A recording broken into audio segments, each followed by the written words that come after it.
मिरज पंचायत समितीच्या सभापती व उपसभापती निवडीच्या नाट्यमय राजकीय घडामोडीनंतर अखेर भाजपच्या सभापती बिनविरोध निवडून आल्या आहेत.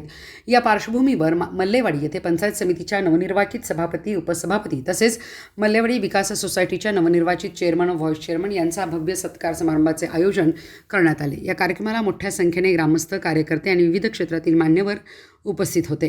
या सोहळ्याला मिरज विधानसभा मतदारसंघाचे आमदार डॉक्टर सुरेश भाऊ खाडे, सांगली जिल्हा मध्यवर्ती बँकेचे संचालक बाळासाहेब होनमोरे, जिल्हा परिषद सदस्य आशिष जाधव, जिल्हा परिषद सदस्य अस्मिताताई होनमोरे, शोभा खोत, दीपाली कांबळे, पंचायत समितीच्या सभापती राणी भोरे, उपसभापती ललिता शेजूळ, पंचायत समिती सदस्य विष्णुपंत पाटील, मनोज पाटील, बेडकचे सरपंच उमेश पाटील, मारुती पाटील, विनायक पाटील यांच्यासह अनेक मान्यवर उपस्थित होते. कार्यक्रमाच्या सुरुवातीला नवनिर्वाचित पदाधिकाऱ्यांचा पुष्पगुच्छ, शाल व श्रीफळ देऊन सत्कार करण्यात आला. उपस्थितांनी टाळ्यांच्या कडकडाटात पदाधिकाऱ्यांचे स्वागत करत त्यांना पुढील वाटचालीस शुभेच्छा दिल्या. यावेळी उपस्थित मान्यवरांनी आपल्या भाषणातून पंचायत समितीच्या नव्या नेतृत्वाकडून विकास कामांना गती मिळेल असा विश्वास व्यक्त केला. तसेच मल्लेवाडीसह संपूर्ण मिरज तालुक्याच्या सर्वांगीण विकासासाठी एकजुटीने काम करण्याचे आवाहन करण्यात आले. यावेळी बोलताना आमदार सुरेशभाऊ खाडे म्हणाले, पूर्वी बाळासाहेब होनमोरे आमच्यासोबत नव्हते, त्यामुळे काही प्रमाणात गावाला निधी मिळवताना अडचणी निर्माण होत होत्या. मात्र त्यांनी भाजपमध्ये प्रवेश केल्यानंतर त्यांच्यासारख्या मोठ्या नेतृत्वाचा योग्य सन्मान व्हावा या उद्देशाने त्यांना जिल्हा परिषद उमेदवारी देण्यात आली. येत्या काळात मिरज तालुक्यातील एकही गाव विकासापासून वंचित राहणार नाही याची जबाबदारी आपण सर्वांनी मिळून घ्यायची आहे. विकास हीच आमची प्राथमिकता असून प्रत्येक गावात आवश्यक सुविधा पोहोचवण्यासाठी सातत्याने प्रयत्न केले जातील. त्या दृष्टीने तो प्रयत्न करायला पाहिजे. आज ह्या दृष्टिकोनातून हा सत्कार सोहळा इथे संपन्न होतो. मी निश्चित सांगेन की माझी जिम्मेदारी वाढली. पंचायत समिती आपल्या ताब्यात आली, सभापती, उपसभापती आपले झाले, जिल्हा परिषद सदस्य जिल्हा परिषद काम करतायत. तर त्या जिल्हा परिषद सदस्याला आणि पंचायत समितीच्या सदस्याला आणि सभापती, उपसभापतीला तर त्या भागामध्ये त्या भागात जर पैसा नाही मिळाला तर लोक म्हणतील निवडून देऊन केलं काय आम्ही.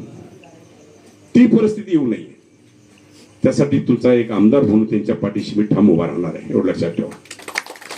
परवाच आम्ही त्यांना काय तर पैसे पंचायत समिती आणि जिल्हा परिषद जे काही पैसे मिळाले त्यांचे प्रस्ताव त्यांच्याकडे गेले, त्यांची आम्ही लिस्ट घेतली आणि त्यांना सांगितलं तुम्ही जे प्रस्ताव दिले ती लिस्ट आमच्याकडे द्या. म्हणजे जी मी लिस्ट तयार करणार आहे माझ्या फंडातून त्यापेक्षा डबल होऊ नये त्यासाठी आम्ही ते सोडून आजच मी जवळजवळ 5 कोटीचा फंड आज मी लॉन्च केला. सगळ्या भागात महत्वाची कामं घ्यायची आपल्याला.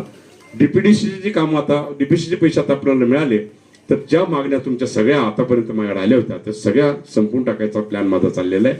फक्त आता जिथं जिथं ग्रामपंचायत लागणार आहे थोडासा आधार त्यांना द्यायचा आहे, त्या दृष्टिकोनातून ते पैसे वाटलेले आहेत. पण बाकीचे पैसे सगळे कामांचे सगळ्या गावचे कामं हे डीपीडीसीचे पैसे येतील, 25-15 येतील. त्या माध्यमातून आपण ते सगळे कामं आपण देखील करू, त्याबद्दल शंका नाही. ह्या दृष्टिकोनातून विकास थांबणार नाही. सांगली जिल्हा मध्यवर्ती बँकेचे संचालक बाळासाहेब होनमोरे यांनीही आपल्या भाषणात पंचायत समितीच्या सभापती, उपसभापती निवडीवेळी झालेल्या राजकीय घडामोडीवर भाष्य केले.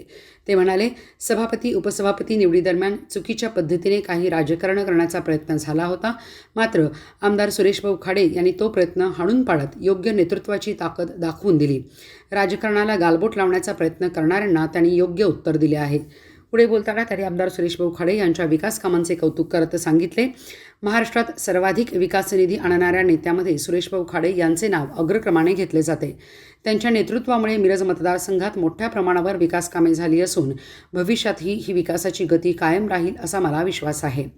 कार्यक्रमात इतर मान्यवरांनीही आपल्या मनोगतातून नवनिर्वाचित पदाधिकाऱ्यांचे अभिनंदन करत विकासाभिमुख प्रशासन, लोकसहभाग आणि सर्वसामान्यांच्या प्रश्नांना प्राधान्य देण्याची अपेक्षा व्यक्त केली. तसेच गावागावातील मूलभूत सुविधा, रस्ते, पाणीपुरवठा, शिक्षण, आरोग्य आणि शेती विकासासाठी समन्वयाने काम करण्याचे आवाहन करण्यात आले.